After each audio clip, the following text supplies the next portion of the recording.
हाँ जी बच्चों, subject math class 10 chapter 14 statistics and आंकड़ा विज्ञान की कर रहे हैं आप मैजर्स ऑफ सेंटर टेंडेंसी केंद्रीय प्रवृत्ति के माप। इस विच असीं हुण तक की कर चुके हैं। एक्सरसाइज असीं कर ली है एक्सरसाइज 14.1 एंड एक्सरसाइज 14.2। 14.1 च की कीता असीं मीडियन सॉरी मीन मध्यमान जिसनों असीं x की पावर नाल शो करते हैं। 14.2 च की कीता असीं मोड बहुलक जिसनों असीं z नाल शो करते हैं। हुण असीं दो चीज़ां कर चुके हैं। थर्ड सी साडे कोल पहली की असीं साडे कोल सी mean mode done done then third अपने को सी मीडियन। सो अज आप ही करना है मीडियन। सो अज की क्लास में पहला सब तो पहला असीं यही सीखांगे कि व्हाट इज मीडियन। मीडियन या मध्यिका मध्यिका की है क्या की होंगी है, मतलब कि इस दे बारे असीं फुल जिहड़ी इंट्रोडक्शन है असीं अज की क्लास दे विच इस बारे असीं जान पछाण करते हैं। सब तो पहला जिस तरह भी मीन किया मोड किया उस असीं सीरीज पढ़िया सी। फर्स्ट सीरीज साडी किहड़ी सी individual series. Individual series second सी साडी डिस्क्रीट सीरीज। फिर सी साडी थर्ड वन कंटिन्यू सीरीज।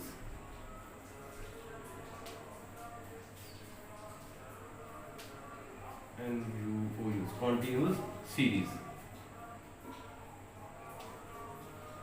इसकी साडे को सी व्यक्तिगत अंकड़े व्यक्तिगत। फिर सी साडे को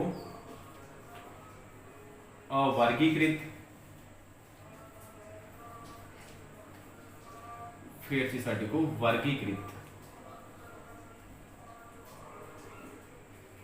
वर्गीकृत अंकड़े। तो इस तो अलावा कुछ होर अंकड़े भी सीगा साडे को जिस तरह इनक्लूसिव सीरीज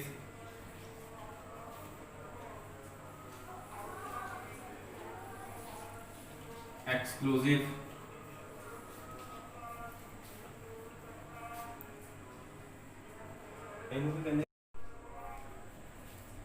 अतिव्यापी अण अतिव्यापी।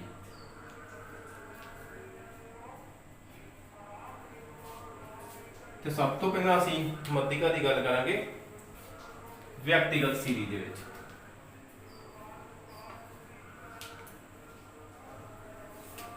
कि साडे को केंद्री प्रवृत्ति ते माप। सब तो पहला साडे को आती है इंडिविजुअल सीरीज।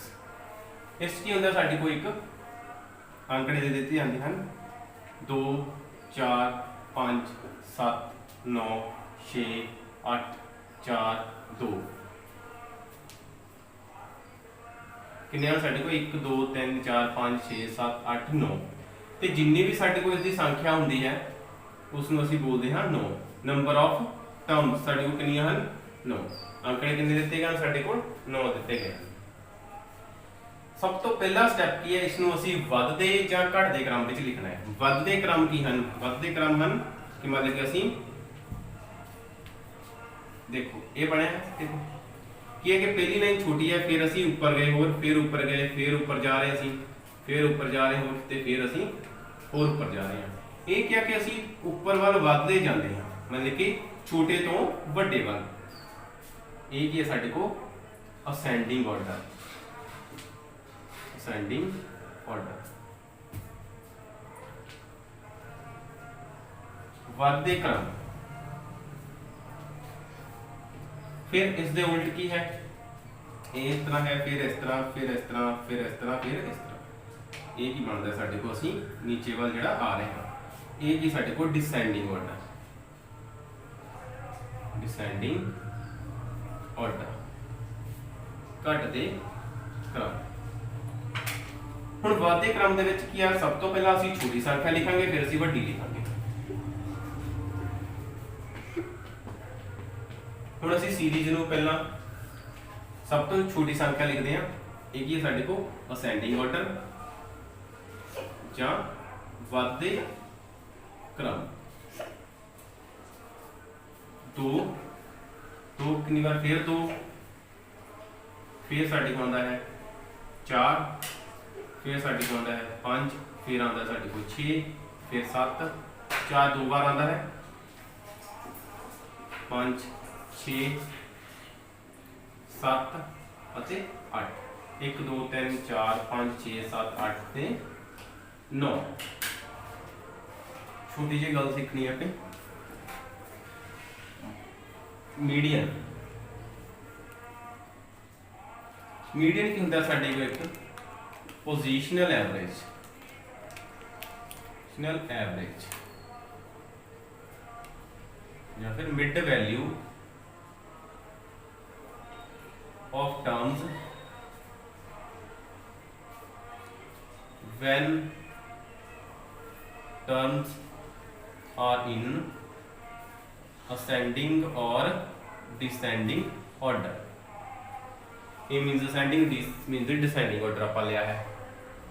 मतलब कि एक मध्य वैल्यू ਹੁੰਦੀ ਹੈ, मध्य संख्या ਹੁੰਦੀ ਹੈ ਬਾਕੀ ਸੰਖਿਆ ਦੀ। मतलब कि ਉਹ ਸੰਖਿਆ ਜਿਹੜੀ ਬਾਕੀ ਸੰਖਿਆ ਦੇ ਬਿਲਕੁਲ ਵਿਚਕਾਰ ਜਾਂ ਸੈਂਟਰ ਵਿੱਚ ਆਉਂਦੀ ਹੈ।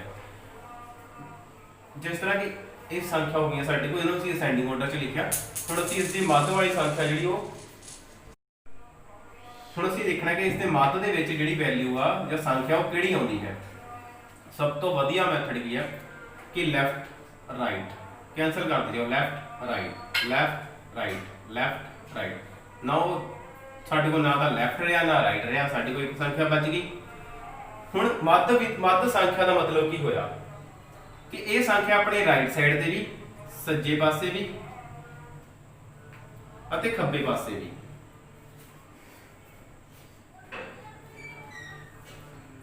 बोर्ड के हिसाब से जो सज्जा या खब्बा अपना वेख रहे हैं, मतलब जिस तरह सानू सामने दिख रहा है, ये सज्जा पासा हो गया, खब्बा पासा, right hand side and left hand side. हुण जिहड़ा साडे कोल मध्यिका हुंदी है या मीडियन हुंदा है, वो अपने सज्जे ते खब्बे पासे बराबर बराबर जिहड़ियां संख्या कट दिंदा है या छड्ड दिंदा है। इसलिए इत्थे साडे कोल जिहड़ा m होऊगा वो की होऊगा, साडे कोल 5 आ जांदा है। साडे कोल की आ गई मध्यिका जी आ जाती है। थोड़ा या व्यक्तिगत अंकड़ियां की गल करांगे, थोड़ा अगे बढ़ते हैं। हुण ये जो n हुंदा है, n साडे कोल जां तां ढांक हो सकता है ऑड, जां फिर साडे कोल इवन जिस्त हो सकता है। टांक होगा या जिस्त होगा या इवन होगा या ऑड होगा। ऑड का मतलब कि ये जो n है साडे को जां तां ये टोटल संख्यावां साडे को 1 3 5 7 9 होणगे, मतलब कि जिहड़ियां संख्यावां 2 दे नाल डिवाइड नहीं हुंदियां उन्हां नूं असीं टांक संख्यावां बोलदे हां। दूसरा जे असीं जिस्त विच होऊगा n साडे कोल होगा 2 4 6 8, मतलब कि वो संख्यावां जिहड़ियां साडे को 2 दे नाल डिवाइड हुंदियां हन। हुण जदों when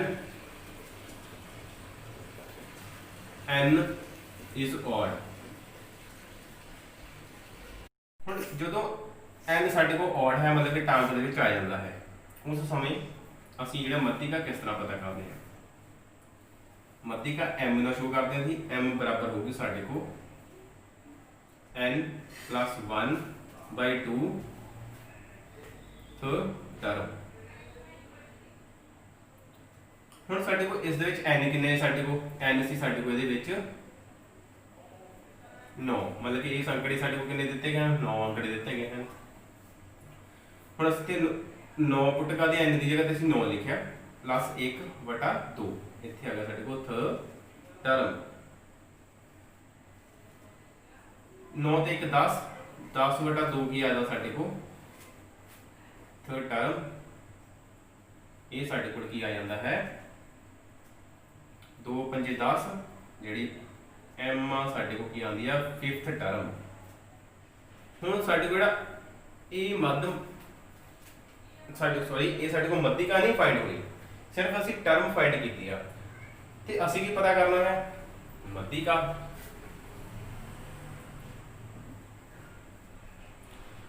ਤੇ ਉਸ ਨੂੰ ਕਿਸ ਤਰ੍ਹਾਂ ਪਤਾ ਕਰਨਾ ਹੈ? ਸਭ ਤੋਂ ਪਹਿਲਾਂ ਇਹ ਸਿੱਖਿਆ ਜੀ ਇਹਨਾਂ ਅੰਕੜਿਆਂ ਨੂੰ ਅਸੀਂ ਕੱਚ ਲਿਖਦੇ ਆ, ਜਾਂ ਤਾਂ ਅਸੈਂਡਿੰਗ ਆਰਡਰ ਦੇ ਵਿੱਚ ਜਾਂ ਫਿਰ ਡਿਸੈਂਡਿੰਗ ਆਰਡਰ ਦੇ ਵਿੱਚ, ਜਿਸ ਤਰ੍ਹਾਂ ਮਰਜ਼ੀ ਲਿਖ ਲਓ।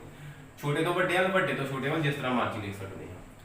ਲਿਖਦੇ ਆ ਅਸੀਂ 2 2 4 4 5 6 7 8 ਤੇ 9। ਹੁਣ ਕਿਹੜੀ ਟਰਮ ਦੀ ਗੱਲ ਹੈ? 5th term. ਹੁਣ ਇਹ 5th ਟਰਮ ਲਵਾਂਗੇ।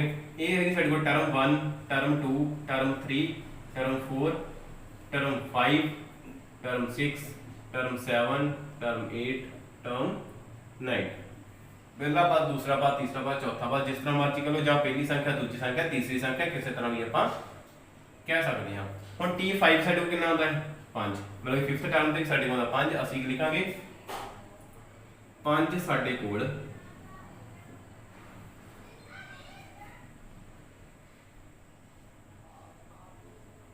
ਪੰਜਵੀਂ ਟਰਮ ਹੈ ਜਾਂ ਪੰਜਵਾਂ ਪਦ ਹੈ, ਇਸ ਲਈ m ਸਾਡੇ ਕੋਲ ਕੀ ਹੋਊਗਾ 5। 5 lies on 5th place, therefore m is equal to 5।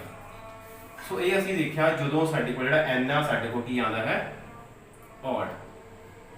ਹੁਣ ਅਸੀਂ ਗੱਲ ਕਰਨੀ ਹੈ ਜਦੋਂ n ਸਾਡੇ ਕੋਲ ਈਵਨ ਹੁੰਦਾ ਹੈ, ਫਿਰ ਅਸੀਂ ਕਿਸ ਤਰ੍ਹਾਂ ਪਤਾ ਕਰਦੇ ਹਾਂ?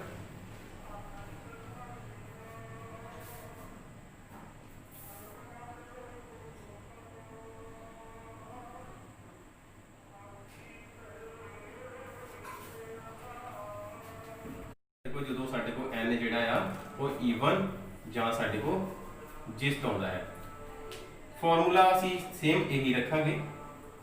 ਸਭ ਤੋਂ ਪਹਿਲਾਂ ਫਿਰ ਜਿਹੜੇ ਅੰਕੜੇ ਉਹਨਾਂ ਨੂੰ ਅਸੀਂ ਥੋੜਾ ਜਿਹਾ ਬਦਲਦੇ ਹਾਂ। ਇਹ ਸਾਡੇ ਕੋਲ ਕਿੰਨੀਆਂ ਸੰਖਿਆਵਾਂ ਸੀ 9, ਜੋ ਸਾਡੇ ਕੋਲ ਘਟਾਂਕ ਸੰਖਿਆ ਬਣਦੀ ਅਸੀਂ 1 2 ਨੂੰ ਸਾਫ਼ ਕਰ ਲੈਂਦੇ ਹਾਂ। ਹੁਣ ਸਾਡੇ ਕੋਲ ਜੋ n ਹੈ ਸਾਡੇ ਕੋਲ ਕੀ ਬਣ ਗਿਆ 8, ਜੋ ਸਾਡੇ ਕੋਲ ਇੱਕ ਜਿਸਤ ਸੰਖਿਆ ਆ ਜਾਂਦੀ ਹੈ। ਅੰਕੜੇ ਨੂੰ ਫਿਰ ਅਸੀਂ ਵੱਧਦੇ ਕ੍ਰਮ ਦੇ ਵਿੱਚ ਲਿਖਦੇ ਹਾਂ। ਵੱਧਦੇ ਕ੍ਰਮ 2 4 4 5 6 7 8 ਤੇ 9। ਫਾਰਮੂਲਾ ਸੇਮ n8 ਸਾਡੇ ਕੋਲ ਕੀ ਆਉਂਦਾ ਹੈ n8 8 + 1/2 ਟਰਮ। ਸਾਡੇ ਕੋਲ ਕਿੰਨਾ ਆ ਜਾਂਦਾ ਹੈ 9/2 ਟਰਮ। ਹੁਣ 9 ਦਾ ਅੱਧ ਕਿੰਨਾ ਹੁੰਦਾ ਹੈ ਜਾਂ 9 ਦਾ ਹਾਫ ਕਿੰਨਾ ਹੁੰਦਾ ਹੈ 4.5 4.5 ਟਰਮ। ਹੁਣ ਇਸ ਨੂੰ ਅਸੀਂ ਕਿੱਦਾਂ ਸੋਲਵ ਕਰਨਾ ਹੈ? ਦੇਖੋ ਸਾਡੇ ਕੋਲ ਕੀ ਆ 4 5, 4 ਨੂੰ ਅਸੀਂ ਲਿਖਦੇ ਆ 4th ਟਰਮ ਪਲੱਸ 5 ਨੂੰ ਅਸੀਂ ਲਿਖਦੇ ਆ 5th ਟਰਮ ਡਿਵਾਈਡ ਬਾਈ 2। ਹੁਣ ਸਾਡੇ ਕੋਲ 4th ਟਰਮ ਕਿਹੜੀ ਹੈ 1 2 3 4 5 ਪਲੱਸ 5th ਟਰਮ ਕਿਹੜੀ ਹੈ 6 ਡਿਵਾਈਡ ਬਾਈ 2। ਸਾਡੇ ਕੋਲ ਕੀ ਆਉਂਦਾ ਹੈ 11/2। m ਬਰਾਬਰ ਆਉਂਦਾ ਹੈ ਸਾਡੇ ਕੋਲ 11 ਨੂੰ ਡਿਵਾਈਡ ਕਰ ਲਓ 2 ਦੇ ਨਾਲ, 2 5 ਦਾ 10, 2 5 10, 1 ਆਉਂਦਾ ਹੈ 0 ਲੱਗਦੀ ਹੈ। ਜਦੋਂ ਕੋਲੋਂ 0 ਲਗਾਉਂਦੇ ਆ ਆਨਸਰ ਦੇ ਵਿੱਚ ਪੁਆਇੰਟ ਲੱਗ ਜਾਂਦਾ ਹੈ। ਫਿਰ 2 5 10 ਤੇ ਡਿਵਾਈਡ ਖਤਮ। ਸਾਡੇ ਕੋਲ ਆ ਗਿਆ 5.5। ਇਸ ਦਾ ਮਤਲਬ ਕਿ ਇਸ ਦਾ ਜੋ ਸਾਡੇ ਕੋਲ ਮੱਧਿਕਾ ਆਈ ਹੈ ਉਹ ਕਿੰਨੀ ਆ ਜਾਂਦੀ ਹੈ 5.5। ਇੱਕ ਚੀਜ਼ ਹੋਰ, ਇਸ ਚੀਜ਼ ਤੇ ਧਿਆਨ ਦੇਣਾ ਤੁਸੀਂ। ਮਤਲਬ ਕਿ ਤੁਹਾਡੇ ਕੋਲ ਆ ਗਿਆ 11/2। ਮਤਲਬ ਕਿ ਜੇ ਤੁਹਾਡੇ ਕੋਲ n ਜਿਹੜਾ ਆ 10 ਹੋਵੇ ਫਿਰ ਅਸੀਂ ਕਿਸ ਤਰ੍ਹਾਂ ਕਰਦੇ ਹਾਂ n + 1/2। ਸਾਨੂੰ ਪਤਾ ਕਿ ਸਾਡੇ ਕੋਲ ਜਿਹੜਾ ਥਰਡ ਟਰਮ ਜਿਹੜੀ ਕੱਢਣ ਦਾ ਜਿਹੜਾ ਫਾਰਮੂਲਾ ਹੁੰਦਾ ਸਾਡੇ ਕੋਲ ਮੱਧਿਕਾ, ਇਹ ਸਾਡੇ ਕੋਲ ਆ ਗਿਆ 10 + 1/2 ਥਰਡ ਟਰਮ, 11/2 ਥਰਡ ਟਰਮ 11/2 कितना आ गया साडे को 5.5 थर्ड टर्म, मतलब कि 11 का अद्धा कितना हो गया साडे को 5.5 5 10.5 ਜਿਹੜਾ ਸਾਡੇ ਕੋਲ ਜੋੜ ਕਰਕੇ 11 ਬਣ ਜਾਏਗਾ। ਹੁਣ ਇੱਥੇ ਅਸੀਂ ਦੇਖੋ ਇਹ ਤਾਂ ਸਾਡੇ ਕੋਲ 4.5 ਅਸੀਂ ਕੀ ਕੀਤਾ 4th ਟਰਮ ਤੇ 5th ਟਰਮ, ਇੱਥੇ ਸਾਡੇ ਕੋਲ ਹੈਗਾ ਦੋਵੇਂ ਇਹ ਵੀ 5th ਟਰਮ ਤੇ ਵੀ 5th ਟਰਮ, ਮਤਲਬ ਕਿ ਦੋ ਹੀ ਵਾਰੀ 5th ਟਰਮ ਨੂੰ ਐਡ ਕਰਾਂਗੇ। ਨਹੀਂ, ਹੁਣ ਅਸੀਂ ਕਰਨਾ ਹੈ ਇਸ ਨੂੰ ਅਸੀਂ 5th ਟਰਮ ਲਾਵਾਂਗੇ ਅਤੇ ਇਸ ਨੂੰ ਅਸੀਂ ਨੈਕਸਟ ਟਰਮ ਲੈਣਾ ਹੈ 5th ਤੋਂ ਅਗਲੀ, ਉਹ ਅਸੀਂ ਸਾਡੇ ਕੋਲ ਹੋਏਗੀ 6th ਟਰਮ। ਠੀਕ ਹੈ, मतलब कि साडे को 5th term plus 6th term divide by ਜਿਹੜਾ ਕਿ 2 ਸਾਡੇ ਕੋਲ ਆ ਕੇ ਸਾਡਾ ਜਿਹੜਾ ਮੱਧਿਕਾ ਦਾ ਉਹ ਆਨਸਰ ਜਿਹੜਾ ਆਵੇਗਾ। ਇਹਦਾ ਮਤਲਬ ਇਹ ਹੋਇਆ ਕਿ 5th ਜਿਹੜਾ ਜੋ ਪਹਿਲਾਂ ਆਉਂਦਾ ਹੈ ਸਾਡੇ ਕੋਲ ਪੁਆਇੰਟ ਤੋਂ ਇੱਕ ਤਾਂ ਟਰਮ ਉਹ ਆਊਗੀ ਤੇ ਉਸ ਤੋਂ ਬਾਅਦ 0.5 ਵੀ ਆਣਾ ਸਾਡੇ ਕੋਲ ਹਮੇਸ਼ਾ, ਤਾਂ ਅਸੀਂ ਅਗਲੀ ਟਰਮ ਹੀ ਜਿਹੜੀ ਲੈ ਕੇ ਵਿੱਚ ਐਡ ਕਰਨੀ ਹੈ। ਹੁਣ ਅਸੀਂ ਇਸ ਨੂੰ ਇੱਕ ਹੋਰ ਮੈਥਡ ਦੇ ਨਾਲ ਜਿਹੜਾ ਕਿ ਫਾਰਮੂਲਾ ਜ਼ਿਆਦਾਤਰ ਲੱਗਦਾ ਅਸੀਂ ਦੇਖਦੇ ਹਾਂ, ਤੇ ਉਹ ਫਾਰਮੂਲਾ ਜਿਹੜਾ ਸਾਡੇ ਕੋਲ ਲੱਗੇਗਾ ਈਵਨ ਨੰਬਰ ਦੇ ਲਈ, ਜਿਸਤ ਸੰਖਿਆਵਾਂ ਦੇ ਲਈ, ਮਤਲਬ ਕਿ ਜਦੋਂ n ਜਿਹੜਾ ਸਾਡੇ ਕੋਲ ਕੀ ਹੋਏਗਾ ਇੱਕ ਜਿਸਤ ਸੰਖਿਆ ਹੋਵੇਗੀ। n ਕੀ ਆ ਸਾਡੇ ਕੋਲ ਈਵਨ ਜਾਂ ਜਿਸਤ, ਉਹ ਕੀ ਆ ਸਾਡੇ ਕੋਲ ਇੱਕ ਡਾਇਰੈਕਟ ਜਿਹੜਾ ਫਾਰਮੂਲਾ ਲੱਗਦਾ ਹੈ n/2 plus n/2 plus 1 term and divide by 2 ਅਸੀਂ ਕਰ ਦਿੰਦੇ। ਹੁਣ ਇਸ ਦੇ ਨਾਲ ਇਸ ਨੂੰ ਫਿਰ ਅਸੀਂ ਸੈਂਡਿੰਗ ਆਰਡਰ ਲਿਖਦੇ ਹਾਂ 2, 4, 4, 5, 6, 7, 8 ਤੇ 9, n = 8। फॉर्मूला लगाने हैं n की है साढ़े को 8, साढ़े को आ गया 8/2 तो plus 8/2 plus 1 term divide by 2, m = 2 4 8 2 4 8, ये आ गया साढ़े को 4th प्लस ये साढ़े को क्या 4th प्लस 1 टर्म, 4 + 1 टर्म जो साढ़े को आ जाता है डिवाइड बाय 2। की करते हैं असं m = 4th टर्म की ये साढ़े को 4th term plus 4 + 1 5th term divide by 2। 4th term की है साढ़े को 5, 5th टर्म की है 6 डिवाइड बाय 2, एक साढ़े को 11/2। Then answer will be same जो ਅਸੀਂ ਪਹਿਲਾ ਮੈਥਡ ਲਗਾਇਆ ਈਵਨ ਨੰਬਰ ਦੇ ਲਈ, ਉਸ ਨਾਲ ਵੀ ਆਨਸਰ ਸਾਡੇ ਕੋਲ ਹੀ ਬਣਦਾ ਹੈ, ਅਤੇ ਜੇ ਅਸੀਂ ਡਾਇਰੈਕਟ ਮੈਥਡ ਲਗਾ ਰਹੇ ਹਾਂ ਤਾਂ ਸਾਡੇ ਕੋਲ ਫਿਰ ਵੀ ਸਾਡੇ ਕੋਲ ਉਹੀ ਜਿਹੜਾ ਆਨਸਰ ਜਿਹੜਾ ਉਹ ਬਣ ਰਿਹਾ ਹੈ। ਹੁਣ ਇਹ ਸੀ ਸਾਡੇ ਕੋਲ ਇੰਡੀਵਿਜੂਅਲ ਸੀਰੀਜ਼, ਤੇ ਜੋ ਸਾਡੀ ਨੈਕਸਟ ਕਲਾਸ ਹੈ ਉਸ ਦੇ ਵਿੱਚ ਅਸੀਂ ਦੇਖਾਂਗੇ ਕਿ ਇੱਕ ਮੱਧਿਕਾ ਨੂੰ ਕਿਸ ਤਰ੍ਹਾਂ ਅਸੀਂ ਡਿਸਕ੍ਰੀਟ ਸੀਰੀਜ਼ਾਂ, ਵਰਗੀਕ੍ਰਿਤ ਅੰਕੜੇ ਅਤੇ ਕਲਾਸ ਇੰਟਰਵਲ ਜਾਂ ਫਿਰ ਵਰਗੀਕ੍ਰਿਤ ਅੰਕੜਿਆਂ ਵਿੱਚ ਕਿਸ ਤਰ੍ਹਾਂ ਕਰਦੇ ਹਾਂ, ਜਾਂ ਫਿਰ ਇਨਕਲੂਸਿਵ ਸੀਰੀਜ਼ ਹੈ ਸਾਡੇ ਕੋਲ, ਅਸੀਂ ਉਹਨਾਂ ਸੀਰੀਜ਼ ਦੀ ਗੱਲ ਕਰਾਂਗੇ। Thank you.